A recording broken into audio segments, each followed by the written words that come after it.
Assalamualaikum warahmatullahi wabarakatuh. Kayak hari ini ya, sebab saya nampak di YouTube, di Facebook semua viral tentang apa KKN di Desa Penari. Jadi kita mau tengok filmnya tentang apa sebenarnya. Lepas itu kita akan bagi review nanti lah. Oke. Tapi apa yang kita nampak kata macam-macam lah tentang isu dalam KKN ini, tidak seram lah apa. Kita tengok nanti sendiri lah. Kita ulas sebab dari segi rawatan kita boleh ulas nih benda ni ya. Oke, nanti kita tengok sama-sama. Oke, go. Kita bawa nih geng kita sebelahnya. Geng Basola.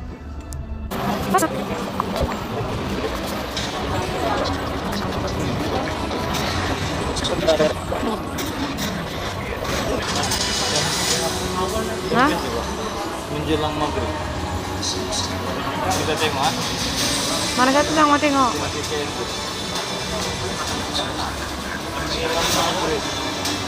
Ada minat lagi.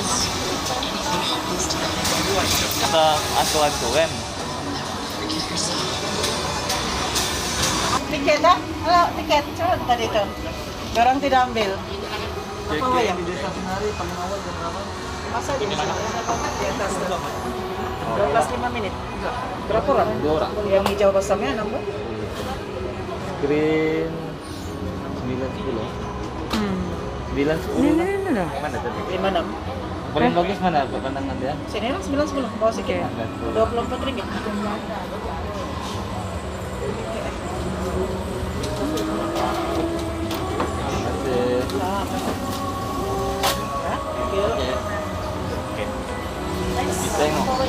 Ini perlahan dah masuk dulu. Lawan di situ ya. Masuk dulu. Nah, lawan dulu.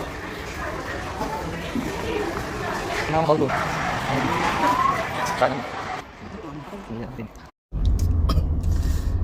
Assalamualaikum warahmatullahi wabarakatuh semua. Okey, kami sudah selesai menonton filem KKN di Desa Penari. KKN tu apa?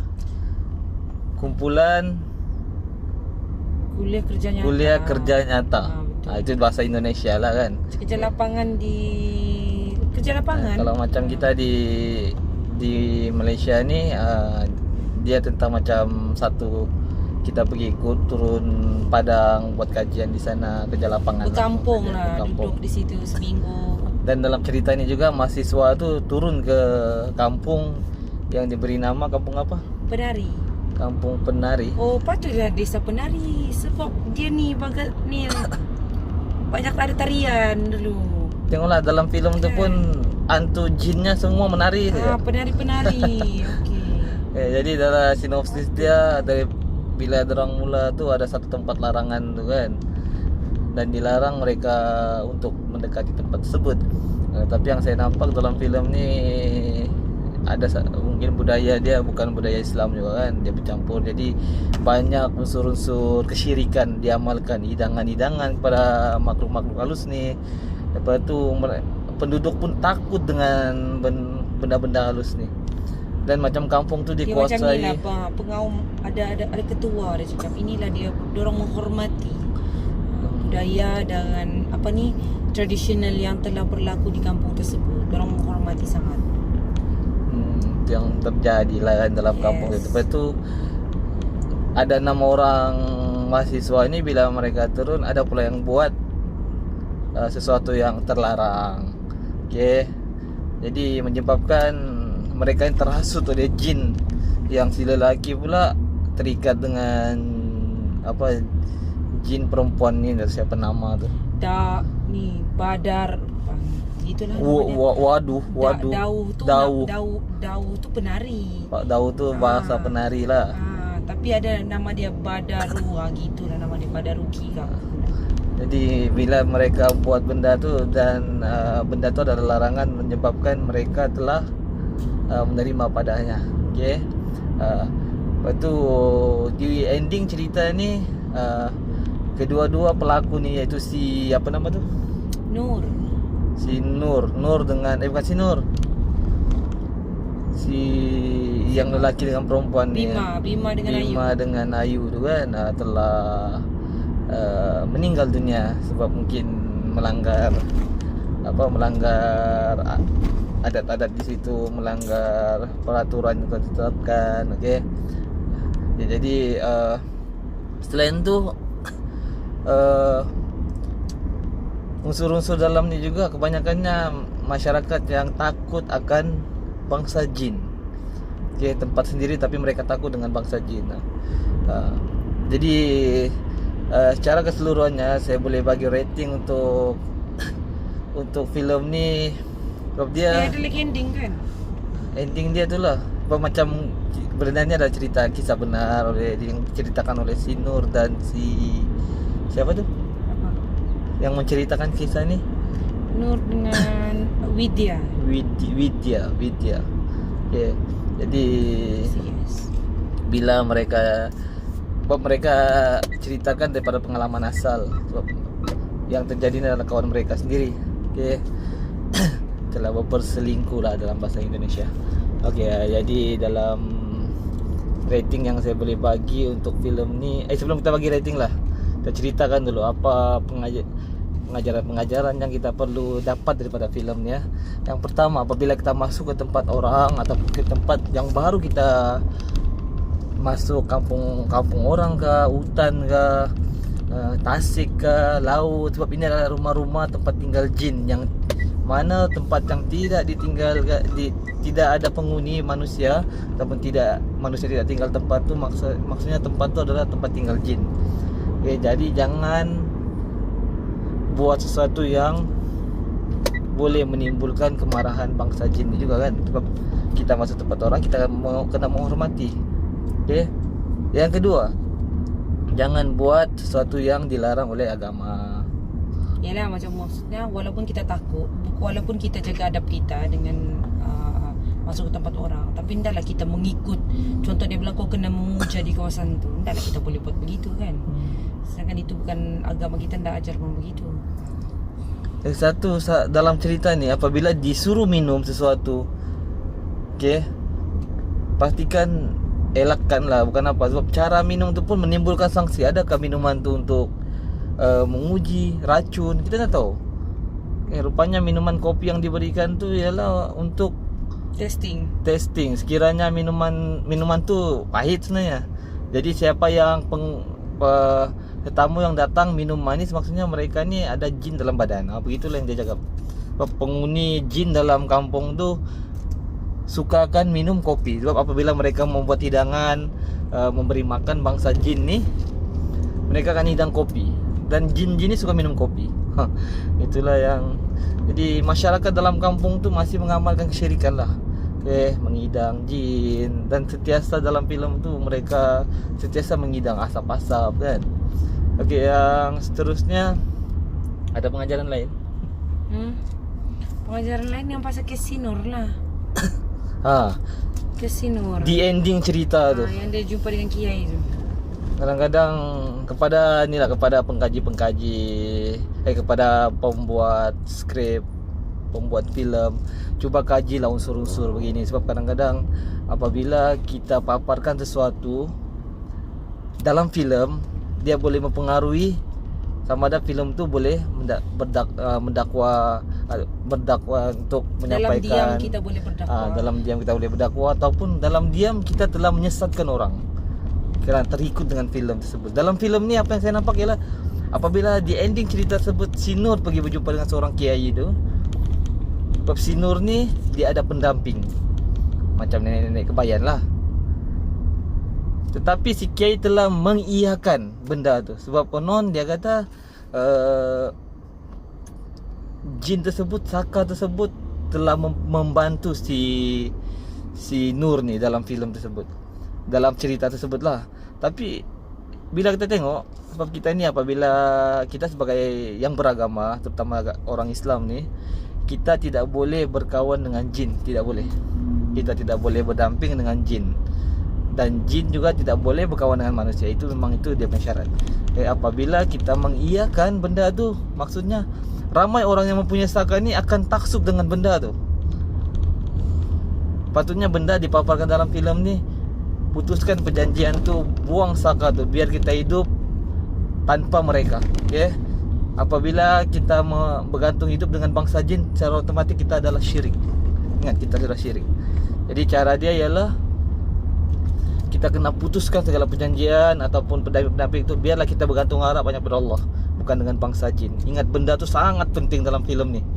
Jadi kepada pengaji atau kepada penonton yang di ujung tu, tolong benda tu apabila jin ni, dia akan cuba membantu kita untuk kita berjasa dengan, maksudnya supaya kita terhutang budi dengan bangsa jin. Jadi di endingnya nanti jin tu bukannya free dia akan minta, dia akan buat benda begitu untuk membantu kita. Di endingnya nanti dengan peribahasa, harapkan pagar makan padi. Itu bahaya. Waktu kita sehat dia pakai kita, tapi waktu kita mau mati dia apa dia buat? Dia akan sesatkan kita. Dia akan kacau anak cucu kita selagi tiada yang menyambutnya. Sudah buat perjanjian. Sebab sudah buat perjanjian. Mungkin nenek moyang kita sudah buat perjanjian kan? Tu dia sudah buat macam saka lah kali kan. Saka yang menjaga. Dan ceritanya macam saka yang menjaga, tetapi dalam masa yang sama bila jumpa kiai itu cakap, saya sudah cuba untuk supaya dia tidak ingat kamu, tetapi dia telah membuktikan bahawa dia telah menjaga kamu. Gitu. So which is dia mengiyakan yang benda itu bagus, tetapi sebenarnya kalau dari sudut Islamnya tu macam mana tu? Lah, dari sudut Islam benda tu tidak boleh lah. Apapun dia tetap adalah pendamping, adalah kita tetap macam ni lah. Tidak boleh benda tu sebab, tapi yang paling itulah, lagi-lagi benda begini, the ending tu disebut benda tu telah diiyakan oleh seorang yang ibarat macam kiai ataupun guru atau ustaz begitu kan. Jadi bila dia mengiyakan, penonton secara otomatik akan bagus juga saka ni kan, boleh menjaga kita. Sebenarnya benda tu tidak boleh Kita tidak boleh bergantung dengan, kita tidak boleh berkawan dengan jin, kita tidak boleh menjaga jin, kita tidak boleh berdamping dengan jin. Aduh, baru je pergi tengok kan, sekali ada sudah orang upload full dekat Facebook. Dah malah, kita kan dah boleh cetak rompak. Biarlah kita review tu, biarlah kita review benda ni cara halal lah. Dan jangan kita, bolehlah tengok, tapi pada penonton mau tengoklah. Okey. Boleh beli juga di Astro. Okey. Rating untuk video ni, untuk movie ni berapa? Berapa? Bolehlah 5. 1 hingga 5. Saya boleh bagi 1 hingga 5 ke 1 hingga 10? 1 hingga 5. 2,5 boleh lah. 2,5 ya. Boleh lah. Ada juga lah memeranjatkan. Tapi slow motion cerita tu, dia tidak macam, dia tidak hantam satu kali tidak. Dia pelan-pelan, lepas tu sikit lagi aduh. Sebab yang digembur, yang macam viral di Facebook, viral di YouTube semua kan, kita nampak orang review benda ni, orang kata benda ni seram. Dalam panggung ada yang histeria, ada yang terbawa-bawa di rumah. Jadi bila benda ni jadi begini macam terpedaya, kena prank. Promosi dia tu sangat hebat lah kan. Ya Allah, apa jam di depan ni? Jadi kalau saya bagi 3 lah. Sebab unsur-unsur 2,5. Tapi ada juga menjerit satu kali kan. Tapi dia menjerit sekali lah. Terkejut betul, terkejut sejak. Kenapa? Yang saya puji dia punya macam paparan, tempat dipilih tu, dia punya background, semua musik, semua bagi best lah. Tapi slow tu, itu yang masalah. Dia yang cuba pap kita mau yang begitu ya. Orang terkejut. Belum habis nafas lagi sudah ada lagi. Belum habis nafas sudah lagi habis lagi. Ini memang slow. Jadi sekali lagi kepada ada satulah panggung wayang. Ini yang kenapa saya kata saya tidak selesa menonton filem ni kali ni, sebab selalu saya menonton keadaan panggung bila kita bayar selesa kan. Kita boleh makan. Selalu husband saya kalau dia menonton dia akan tidur. Kadang-kadang filem boring pun saya boleh tidur. Dia terlebih selesa. Tapi kali ni dia kali ni saya mau makan pun saya geli. Ada satu panggung ni lah. Okey, kalau panggung orang apapun manajemen kah ataupun pekerja panggung ni menonton ni, tolong jagalah servis anda. Sebab bila kita masuk bawah hapak, tahu tak bawah hapak, kita makan pun geli. Orang sebelah saya tadi sentiasa minyak kapak di hidung dia. Minyak, saya sudahlah bercampur dengan makan pun jadi macam geli. Makanan saya tidak habis tadi. Geli, bau, macam bau kencing, bau hapak tu lah. Jadi tolong dan mungkin ni kali terakhir lah saya pergi panggung ni. Saya macam trauma dengan busuk tu kan. Kita mau tengok filem dengan keadaan selesa, mau fokus, tapi kita 40% gitu kita sudah mengelak untuk mau pakai mask, tak bernapas dalam tu kan. Padahal benda ni sepatutnya kita boleh santai. Okay, jadi tolong inilah satu panggung ni yang tut ni kita tak mau sebut lah panggung ni, tapi kita boleh nilai sendiri. Kalau di KK ni banyak panggung kan, tapi panggung ni harap-harap perbaikilah servisnya. Dia panggung legend lah. Legend sebab saya selalu pergi tempat ni, tapi kali ni Dia sangat teruk. legend. Itu zaman bercinta dia masih baru. Sekarang sudah kahwin. Sangat teruk. Kalau waktu bercinta pun hilang mood tuh. Mungkin cewek lari daripada panggung ni sebab dibawa di panggung yang kita bayar mahal kan. Jadi kita mau servis yang baik lah. Ini aduh. Kalau bau tuh bau basah boleh terima. Ini bau hapak. Mungkin yang benda yang berminggu-minggu tidak kering. Mungkin kapet. Kita tak tahu apa benda tu. Memang kapet dia lah. Sebab dia panggung lama kan. So artinya kapet tu kan bukan senang kena servis. Dia kena cuci satu kali. Masalah tak masalah dia, kita sebagai kita bayar panggung tu kan. Tapi tidaklah terlalu mahal sangat macam panggung ni. Tapi dia lebih kurang standard panggung biasa pun dengan filem begini RM12 itu mahal kan. Kita perlu servis yang terbaik. Ini sebab kita masuk je, saya kayak yang bau busuk ni, orang sebelah kan kita jadi terfikir. Memang teruk betul lah. Jadi tolonglah kepada pengusaha, jangan sampai tutup sudah baru salahkan penonton tidak support kan. Kita support. Macam ni pun kita buat review, kita bukan tengok-tengok di Facebook di mana, yang kita tengok di panggung. Okay? Jadi itu saja. Saya harap perkongsian ni bolehlah membantu ataupun menyampaikan mesej kepada semua, terutama yang pembuat filem.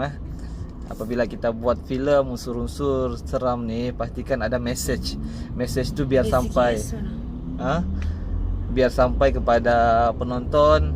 Dan benda tu kita risau kalau salah mesej kita hantar, kita paparkan, dosa tu kepada siapa yang membuat filem tu lah.